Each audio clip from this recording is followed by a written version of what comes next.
Good morning, have a nice day. Rajiv Gandhi ने एक law पास किया था पार्लियामेंट में, सिखों को दबाने के वास्ते था। और उस लॉ की फुल सपोर्ट की थी बीजेपी वालों ने, पार्लियामेंट के अंदर भी पार्लियामेंट के बाहर। और चंद्रशेखर ने, जो कि 40 दिन के लिए प्राइम मिनिस्टर ऑफ इंडिया भी रहे थे, और इंद्र कुमार गुजराल ने इस बिल की मुखालफत की थी। राजीव गांधी ने जो बिल बनाया था कि धर्म अलग चीज है, राजनीति अलग चीज है, इनको आपस में मिलाना नहीं चाहिए। धर्म और राजनीति दो अलग अलग चीज है, इनको आपस में मिलाना नहीं चाहिए। देश की तरक्की के वास्ते, देश की तरक्की का नाम था, और असल में मुद्दा यह था कि यह सिखों को दबाना चाहते थे। क्योंकि गोल्डन टेम्पल जो गुरुद्वारा है, उसके बिल्कुल सामने अकाल तख्त है।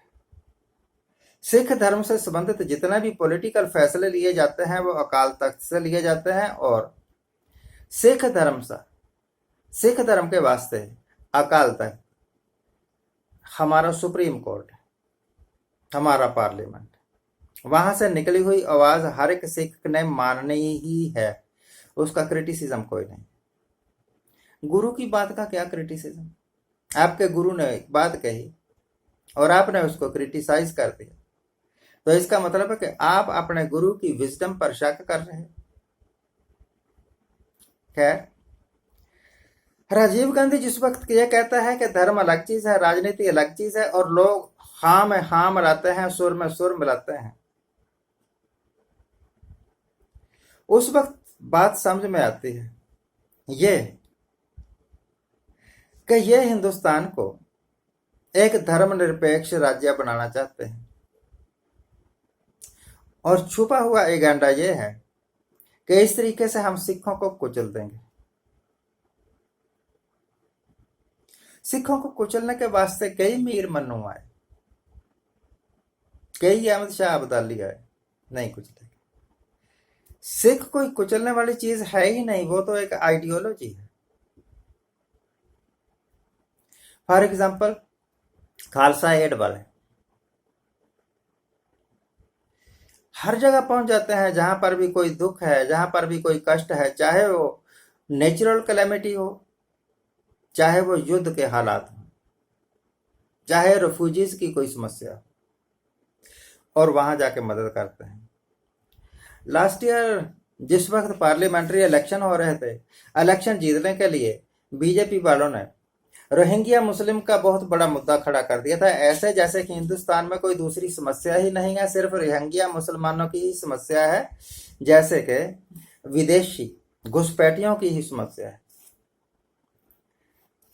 किसी ने बात नहीं की गरीबी की, किसी ने बात नहीं की अनएम्प्लॉयमेंट की, किसी ने बात नहीं की ग्रोथ की, किसी ने बात नहीं की कि डेवलपमेंट की, किस तरह हिंदुस्तान तरक्की करे, किसी ने बात नहीं। रोहिंग्या मुसलमानों की बात कर रहे थे, इलेक्शन जीत गए, सारे रोहिंग्या भूल गए। जिस वक्त ये रोहिंग्या मुसलमान को हिंदुस्तान का सबसे बड़ा दुश्मन साबित करने की कोशिश में लगे हुए थे, उस वक्त ये खालसा एड वाले सिख धर्म के साथ संबंधित लोग बांग्लादेश में जाके रोहिंग्या मुसलमानों को लंगर छका रहे थे, उनको कपड़े दे रहे थे, उनको दवाइयां दे रहे थे। और कुछ बीजेपी वालों ने यह भी कह दिया कि ये रोहिंग्या मुसलमानों की मदद कर रहे हैं, ये तो देश के गद्दार हैं। रवीश कुमार ने भी ये बात कही थी कि आप इतनी सेवा कर रहे हैं और सरकार आपको गद्दार साबित करने में लगी हुई है। तो जो इंटरव्यू दे रहे थे ना सरदार जी, हाँ, वो कहने लगे कि उनकी मजबूरी है। अगर वो ऐसा कह रहे हैं तो उनकी मजबूरी है, और हमारी भी मजबूरी है। हमें गुरु का आदेश है, हमारे गुरु सतगुरु का उपदेश है कि हर एक उस आदमी की मदद करो जो दुख में है, जो तकलीफ में है, जो आवाजार है। तो मेरे ख्याल से धर्म, चाहे कोई भी धर्म है, हिंदू धर्म हो, सिख धर्म हो, मुस्लिम धर्म हो, क्रिश्चियनिटी हो, यहूदी हो, पारसी हो, जैनी हो, बौद्धी हो, कोई हो, धर्म तो वो है जो गरीब की मदद कर रहा है, जो आवाजार की सहायता कर रहा है, वो धर्म है। और राजनीति क्या है? इनके वास्ते राजनीति है कि किस तरीके से हम पावर में पहुंच जाए, किस तरीके से हम इलेक्शन जीत जाए। उसके वास्ते जो भी ऊल जुलूल बोलना पड़े बोल देंगे, जो भी यंट शंट बकना पड़े बक देंगे। पाकिस्तान में जब इलेक्शन होते हैं ना, तो वहां के जो कट्टरपंथी लोग हैं, मैं इमरान खान की बात नहीं कर रहा, कट्टरपंथी जो लोग हैं, Imran Khan is a nice fellow, वो बात करते हैं धर्म की, वो बात करते हैं इस्लाम की, और लोगों की भावनाओं को भड़का के वो इलेक्शन जीत जाते, पावर में आ जाते हैं।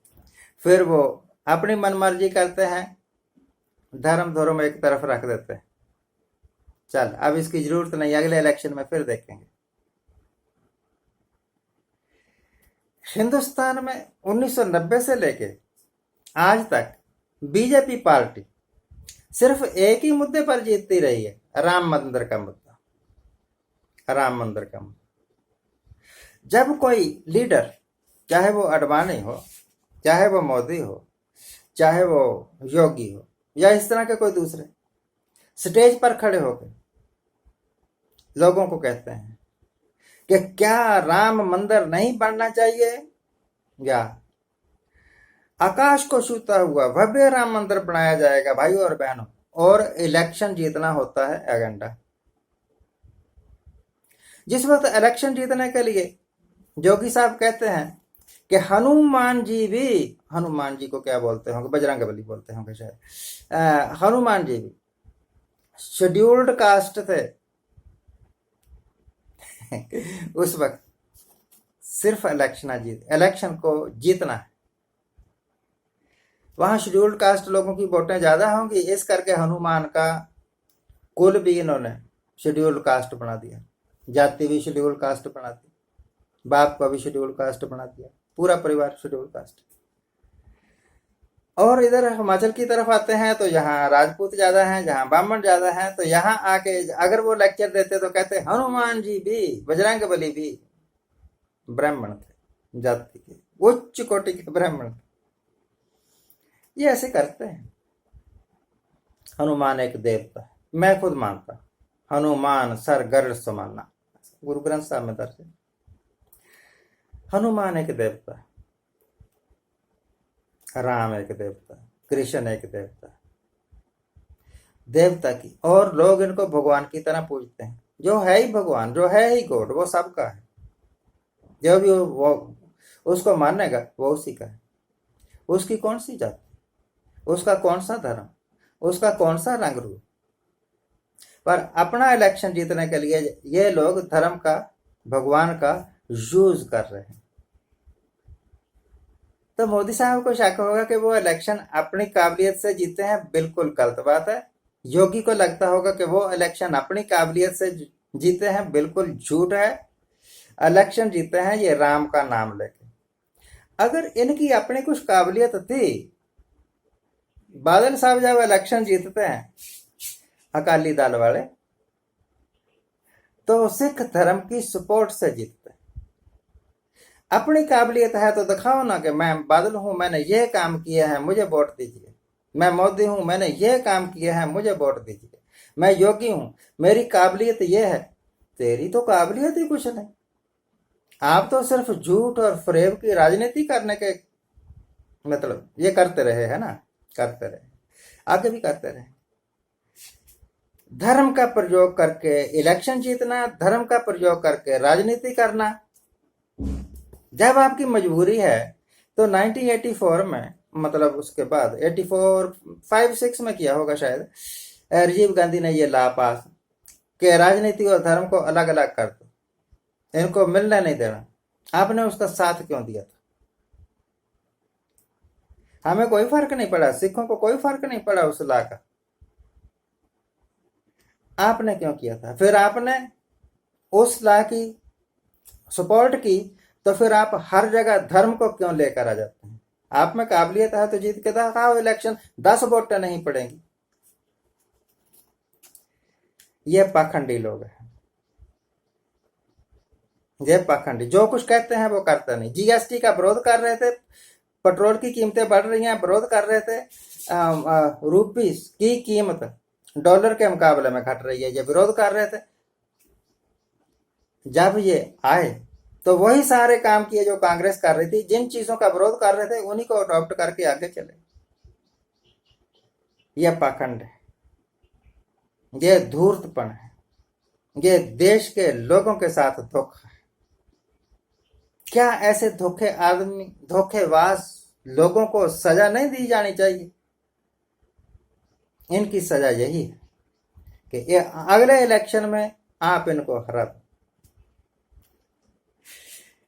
मैंने कोई इलेक्शन नहीं लड़ना, मेरी कोई पार्टी नहीं है, पर फिर भी देश के हित के वास्ते आप सोचिए। Thank you very much, thank you very much.